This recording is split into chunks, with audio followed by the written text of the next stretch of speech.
የት ነው ባልሽ? ቆይ ቆይ፣ የት ነው ባልሽ? የሰረቅሽው የት ነው? የአንቺ በዱባይ የምትኖሩ እህቶቼ እንኳን ደስ ያላችሁ። በተለይ ደግሞ ስራ አጣችሁ፣ ምን ልስራ ከመዳን ቤት ወጥቼ የራሴን ስራ መስራት ፈልጋለሁ እያላችሁ የምታወሩ የመዳን ቤት ስራ ያመራችሁም ለእናንተም ጥሩ አማራጭ ነው ማለት ነው። አዲስ የስራ እድል ተፈጥሯል። ይሄ የስራ እድል እንዳመልጣችሁ ስል እንግዲህ ላበስራችሁ መጥቻለሁ ማለት ነው። እቺ በምስሉ ላይ የምትመለከቷት እህታችን በነገራችን ላይ ባካችሁን ኢትዮጵያኖች ከጎኔ ሆኑ ብላ እንግዲህ ጥሪ እያቀረበች ነው ማለት ነው። ጥሪው ምንድን ነው የሚለውን ደግሞ ዘርዘር አድርጌ ልንገራችሁ።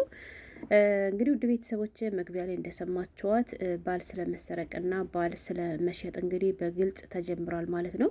በነገራችን ላይ ዱባይ ላይ ባል መሸጥ እንግዲህ በግልጽ ተጀምሯል። ይቺ በምስሉ ላይ የምታዩት እህታችን በቪዲዮ ማለት ነው የምትሰራው መዳም ቤት ውስጥ ነው። መዳም ቤት ውስጥ እየሰራች እንግዲህ ታውቁታላችሁ፣ የመዳም ቤት ኑሮ የሚያውቅ ያውቀዋል። ነገር ግን እሷ ባለ ትዳር ስለሆነች ባሏ በተደጋጋሚ ከኢትዮጵያ ወደ ዱባይ ካልወሰድሽኝ ይላል። እሷም ደግሞ ባሏን የማምጣት ፍላጎት ስለነበራት እንግዲህ እንደምንም ማለት ነው የሀገሬ ልጆች ከኢትዮጵያ ዱባይ እስከሚገባ ብቻ ከ600 ሺህ ብር የኢትዮጵያ ብር በላይ እንግዲህ ጨርሳ ባሏን ዱባይ እንዳስገባችው ተናግራለች ማለት ነው። ከዛ በኋላ ባሏ ኮንትራት እንዲገባ አልፈለገችም። ምክንያቱም ለምሳሌ ከማይመች ቤት ዶ ከገባ ኮንትራት ከሆነ ባሌ 2 ዓመት ሙሉ ይሰቃይብኛል። ስለዚህ እሱ ሳይሆን መሰቃየት የሚያምርበት እኔ ነኝ በለመድኩት መዳን ቤት ዋጋ መክፈል ያለብኝ። ስለዚህ ለእሱ እንደምንም ብዬ የራሱን ኢቃማ ማሰራት አለብኝ ትልና ኢቃማን በግሉ ታሰራለታለች ማለት ነው። እንግዲህ በጥቅሉ ከ1.2 በላይ ለባሏ ወጪ እንዳደረገች ልጅቷ ትናገራለች። የሚያሳዝነው ነገር ግን ያ ሁሉ ዋጋ ከፍላለት ያ ሁሉ ዋጋ ተከፍሎ የመጣው ባል ግን ያው ኢቃማው እስከሚስተካከልለት ሀገሩን እስከሚለምድ ከዛ ነበረው ማለት ነው። ከዛ በኋላ እንግዲህ ሀገሬ ልጆች ያው የግል ኢቃማ ስላለው ከቦታ ቦታ እንግዲህ መንቀሳቀስን ይጀምራል ማለት ነው። ታውቃላችሁ ደግሞ አረብ ሀገር ላይ ያለን ልጆች ሀታ ጥቁርም እንኳ ብንሆን ኢትዮጵያ እያለን አረብ ሀገር ስንመጣ እንደምንቀላ የታወቀ ነው። እናማ ከነዛ ኮረዳዎች ጋር እንግዲህ በየባህሩ ሲሽኮረመም ይውላል ማለት ነው። ምክንያቱም እሷ ባሏን ቸካ አታድርጎም ስላችሁ ያው እሱ እንዲዝናና ግዴታ እሷ መስራት አለባት እና እሷ መዳም ቤት ውስጥ እየሰራች ባሏ ግን እንዳይደብረው ብሏ እንዲዝናና ብር አስይዛ ምናምን ትልከዋለች። ከዛም እንግዲህ ወንድ ሆይ ማለት ነው እሷ ከመዳም ኩሽና ተጠዳየዋለች። እሷን ረሳትና ወይም ደግሞ እሷ ምንድነችልና ከሌላ ሴቶች ጋር ልክ እንደሱ ባህር ለባህር ከሚሽከረከሩ ሴቶች ጋር ይጣበሳል ማለት ነው። ከዛም በኋላ እሷን ይክዳትና አላቅሽም አታውቂኝም ይላታል ማለት ነው። ለመነችው አስለመነችው ለምነው ማስለምነውም እንግዲህ ሰውየው የመመለስ ፍላጎት እንደሌለው ስታውቅ የሆነ ውሳኔ ላይ ደርሳ እንግዲህ የኢትዮጵያ ሕዝብ ይፍረድ ብላለች ማለት ነው። ምንድን ነው ፍርዱ ካላችሁ እንግዲህ ሀገሬ ልጆች እኔ በቃ ከአንቺ ጋር መቀጠል አልፈልግም ካለ እኔ እሱን ማስገደድ አልፈልግም።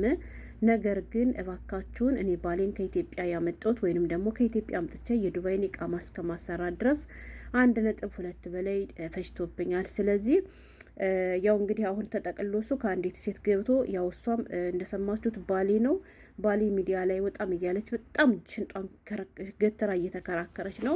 ስለዚህ ምንም ችግር የለብኝም እኔ እሱ ቢሄድም ሌላ ባል አሁንም ከኢትዮጵያ ማስመጣት እችላለሁ።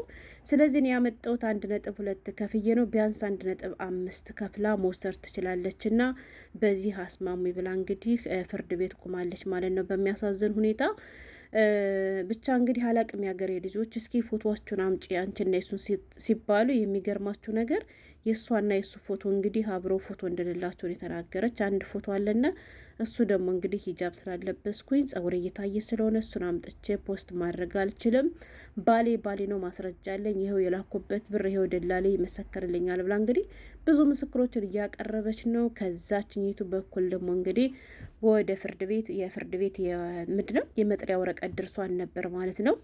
ያው እንግዲህ እሷም ለመምጣት ወደ ፍርድ ቤቱ የመቅረብ ፍላጎት የላትም፣ ባልየውም እንዳትሄጂ አላት ማለት ነው።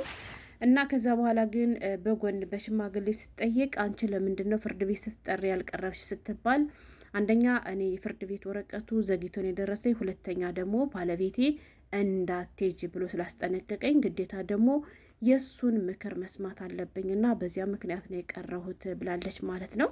ስለ ባሏ ግን ስትጠየቅ እኔ የምከፍለው ነገር የለም፣ በቃ እኔም መርጦ መጥቷል፣ እኔም ፈልጎ መጥቷል። ስለዚህ እኔም ፈልጎ እስከመጣ ድረስ ለእሷ ምንም አይነት ብር ልከፍላት አልችልም እያለች ነው።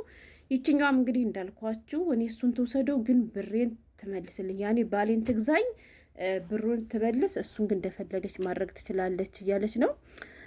ሰውየውም እንግዲህ ያኔ ይችኝቱ ሚስቱ ብሩን እንዳትከፍል ስለፈለገ ይመስላል እና ሽምጥጥ አድርጓል ማለት ነው። የሀገሬ ልጆች ሽምጥጥ ማለት ነው። ሽምጥጥ ያደረገው ምንድን ነው መሰላችሁ?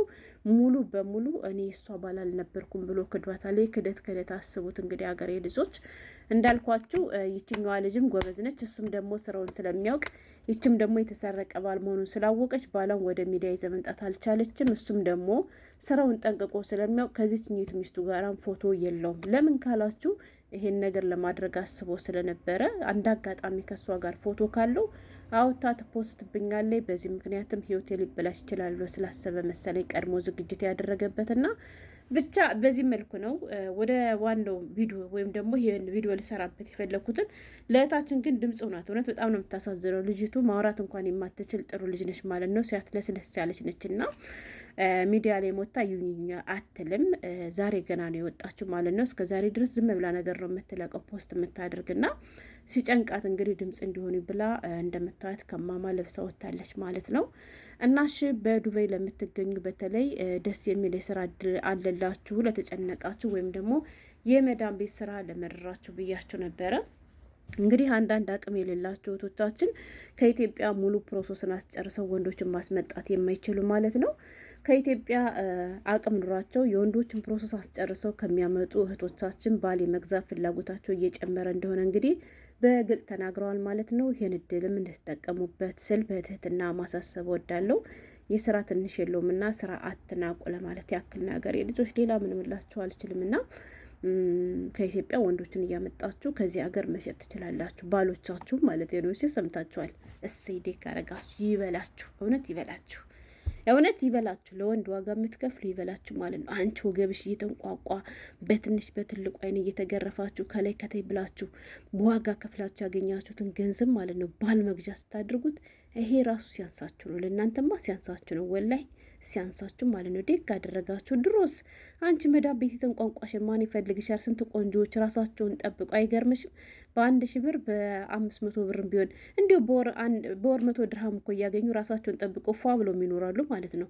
አንዳንድ ሻለሽ አይደለው ዋጋ ከፍለሽ መዳም ቤት ውስጥ ለባሌ ለወንድሜ ብለሽ ተንቋቁተሽ ትሰሪና ማለት እስኪ ለወንድምስ ዋጋ ቢከፈልም ደንብ ነው ይሁን የእናቴ ልጅ ወንድሜ ነው ማለት ነው። ግን ለባዳ እንደዚህ ተንቋቁተሽ ብር ዋጋ ከፈልሽለት ይችማ ተንቋቁታል ብሎ ጣጥሎሽ ላፍ። ለእኔ ብላ ነው እንደዚህ ዋጋ የከፈለች፣ ለእኔ ብላ እንደዚህ የተጨማደደች እኮ አላለሽም። የተሻለችውን ፍለጋ ሄደ እና ተውባታችሁ ወንድ አትግዙ። እናንተ ብር ስላላችሁ ገዝታችሁ አገባችሁ። እኛ ብር የሌለንስ ቁመን እንቀር። ወንዶች እዚህ በርቱ። አሁን ነው እድሉ። ይሄን እድል ተጠቀሙበት። በዚህ አጋጣሚ እውነቴን ነው የምላችሁ። ከኢትዮጵያ ያላችሁ ወንዶች ይሄን ዱባይ ያሉ ሴቶች አጥምዱ፣ ትጠቀማላችሁ። ትርፋማ ነው የምትሆኑ ለማለት ያክል ነው። ሰላም ነው።